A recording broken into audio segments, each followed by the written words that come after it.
Hello guys, I want to tell you guys about something that took me years to understand, and that thing is that it is a lot more important, it's a lot more profitable, it's a lot more better to have a finished mediocre work than it is to have this perfect but unfinished work. And a lot of artists actually know this, but very few of us actually believe it, because a lot of us think that if I can't make this artwork perfect, if I can't make this artwork great, then maybe I shouldn't finish it. Maybe I should just leave it and at some arbitrary time or time in space, or at some unexpected time when my skill becomes greater, I'm actually going to come back and finish it perfectly.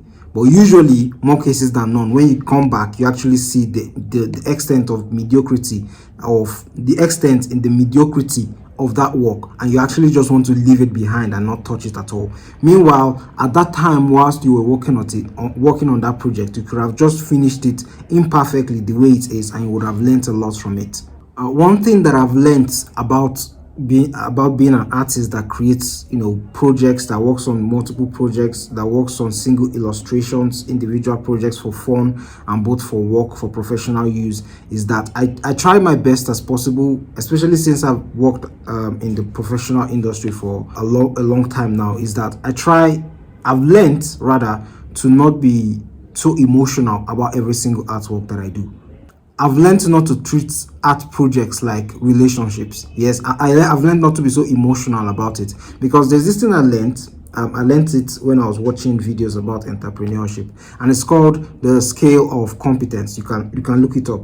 Not scale, the pyramid of competence rather. You can look it up. It's this thing where we are always excited about a new idea, right? Let's say we're scrolling on Instagram or we're scrolling on social media and we find this new thing, right? We already have something that we're working on, that we've been spending months, if not years on, that we're working on, and we get excited about this new thing. And then we begin researching about people in this thing and about the industry itself, and we get excited, we get stimulated by it, and we get it into our heads that we actually need to try this new thing, that we actually need to explore this new area of whether it's art or another industry. Even if it's within the same industry, let's say you're a writer, right, or an artist, for instance, and you have this project you're already working on, and because you're at the stage where everything is boring, everything is stale, you are in what they call the valley of despair, it doesn't look flashy anymore. Anytime we have this new project, there's always something exciting about it. The characters in our heads are fun.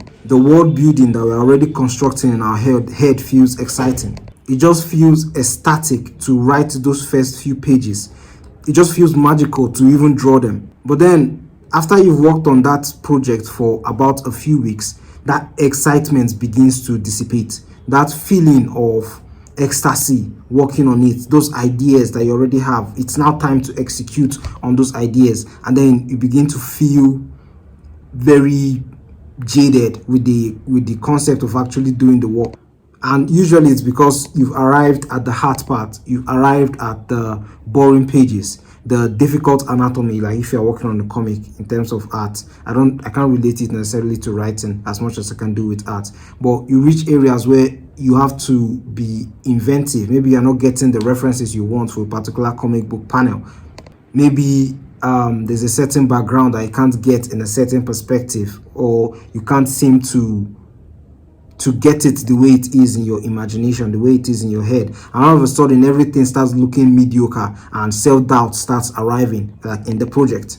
And all of a sudden this thing that you felt so passionate about in the beginning starts feeling stale. It starts not feeling special anymore. And because we are emotional creatures, and because you are treating it, you are being so emotional about the project, a lot of artists, what they do is that they then leave that project that they're working on and then look on to something new, right? They then start working on something new because they actually want that fresh excitement of working on something new, of having new ideas, of having something new to chase. The thing is that I've noticed is when you are starting something new, it's emotionally stimulating, it's emotionally rewarding, but actually finishing it is emotionally draining, because you have to keep going through that valley of despair, because you start out with what they call uninformed optimism. There are a lot of unknown there are a lot of things you don't know about the project. You don't know the stress, you don't know the experience, you haven't had, especially if it's something you're starting new, you don't have the experience of what it would take to actually finish that project, right? The project is just exciting, right? And then you move on to informed pessimism, where everything you know the things that it would take to finish this project. You are in the project, and you know, what do they call them, you know the things that to take to finish this project, and you are suffering in it. It's no longer fun. That excitement, initial excitement, emotional excitement has faded. And then from there, that's when you begin to despair. You enter the valley of despair, right?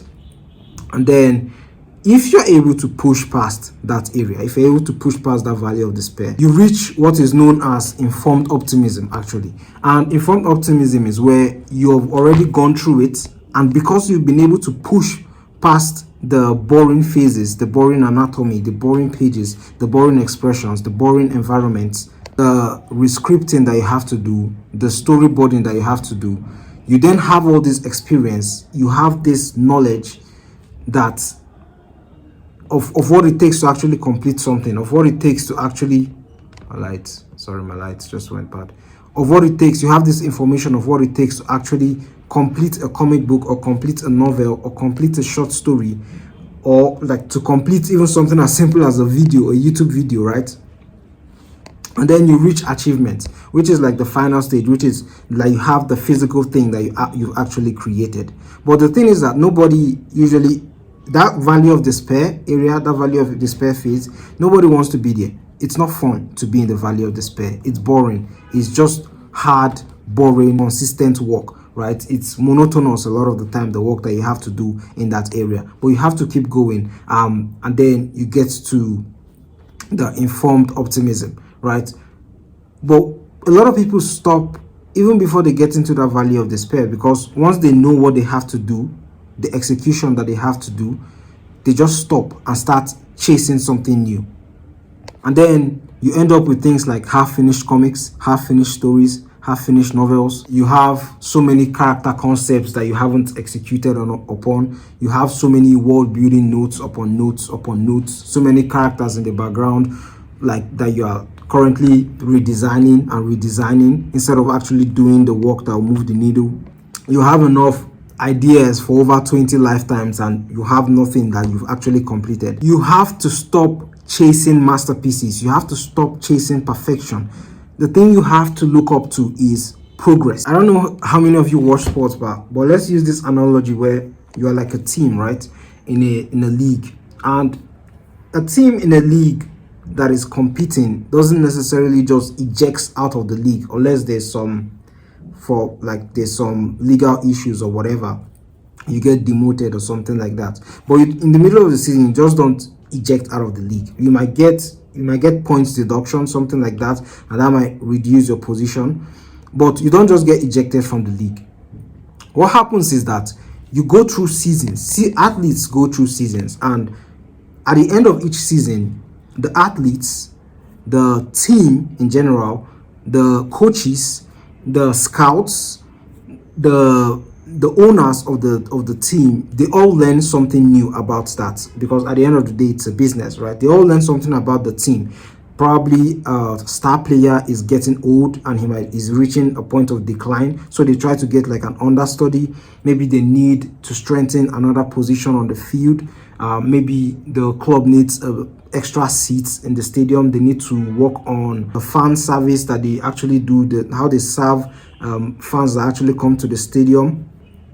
Their customer relations have to improve. Little things here and there. Every single aspect of the business, both from the pitch to the fans to the board of directors, every single person involved in that team have something that they take away from that team. They have lessons that they've learned in that season that they have to carry on to the next season and actually amend during the course of the break in between each season. It's the same thing with art projects, yeah, where you have to, it's why it's important to actually finish art projects, right? Once you finish them, you have a lesson, right? Even if it's a small lesson, even if it's just one thing, there's always one thing that you pick from every single art project that you complete. Despite how imperfect that art project is, there's always one thing that you pick from it, and you carry that information to the next thing, and you carry that same information to the next thing. You're always learning something new with each project.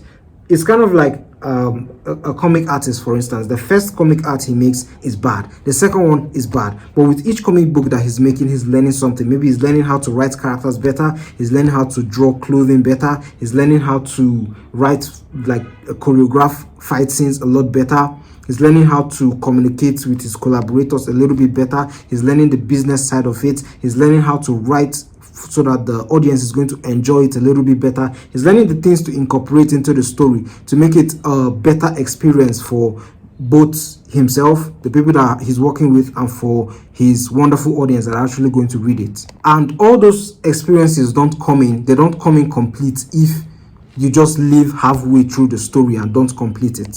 You find a lot of these artists, a lot of creatives, a lot of people that have actually reached the highest level in every industry. Whenever they look back at what they've done, they see it as cringe, they feel a bit weird about it, but you always hear that they are grateful for the fact that they did it. They always see something better that they could have done. And if you were to ask those guys, they would say they are not perfect. And this is guys that are probably 20 years into the industry, 15 years into the industry. They would claim to not be perfect. So why was their 15 years ago self trying to be perfect in the first place, when even 15 years later, after being in the industry, they are still not perfect? So you would always hear that they are still glad that they undertook that risk. They are still glad that they did what they did because it taught them so much. That is a common thing you're always going to hear from all these creatives. People are always scared of creating something that is mediocre, something that is underwhelming, something that is not good enough. But there is no way that you can develop, there's no way you can grow, there's no way you can improve if you don't go through that phase. There's nobody that's automatically going to impute the upgraded software of your perfect self into your brain if you don't actually go through that stage in your life of actually creating something that is actually bad, and then realizing why it is bad, and then creating something a lot more better. You see that the world is filled with consumers, right? Everybody is consuming, and because everybody is consuming, everybody has standards and everybody has tastes. But the thing about it is that you will know when something is good, and because you have taste, you know when something is good. Like, you know when your art is good, you know when what you're creating is good, and you have that in your head a lot longer before you can actually create it. You recognize greatness a lot longer before you'll be capable of recreating greatness. And that is absolutely normal. The solution is not to abandon your current project. The solution is not to abandon what you're currently working on. The solution is to keep going. The solution is, if you can't make something good enough, right? Because your capacity and your skill level has not reached the stage or the tier where you can, what you have in your imagination, in your head, you can actually replicate it on your canvas. What you need to focus on is to keep finishing projects, right? Because finished projects are measurable, but things that are not completed, right? It's just like you're moving the finish line. You keep moving the finish line. Let's say it's 5 meters. You keep moving it to 10 meters, to 15 meters, and you never get it finished. Therefore, you never learn anything from actually working on a project. You have to be comfortable with finishing that ugly art, with completing that boring comic book story, with finishing that awkward novel that you're writing, that flawed project that is in your hard drive just catching dust. You have to finish it, because every project that you complete is like a stepping stone to that imagined version that you actually want to become as an artist or a creative. And because we live in a very practical world, right? Careers, if this is something you're taking serious, careers are built on finished projects. They're not built on ghost projects that you have in your files that are unfinished, but it's going to be the next biggest comic ever. Right? People don't give a damn about that. People care a lot about proof. People care a lot about something tangible than they care about your predictions or your plans. So I urge you to finish whatever project that you're currently working on, right? Even though you feel like your skill is not good enough, because your first finished project is a lot more better, and it will teach you a lot more than your 10th unfinished project. I'm not saying you should work harder. Of course, it is important to work harder, right? It is important to work harder. I'm just saying finish what you've started, right? It's okay if your work isn't a masterpiece. It's all right. What you should be treating each project that you do as is, you should be treating it like a teacher. You should be teaching it, you should be trying to learn a lesson from every single project that you do. That's why a lot of the time these days I don't create like really banger illustrations unless they are like, you know, commissions that people give me. Then I settle down to actually work on them, and even then usually I do try to work on them in a single sitting, right? I'll take like 3 hours, 4 hours, and then I'll finish it immediately and then move on to the next thing. Because with each illustration that I finish, with each job that I tackle, I always learn something new. And that is what I urge you guys to do. That is just what I wanted to talk about today, and I'll see you tomorrow or soon.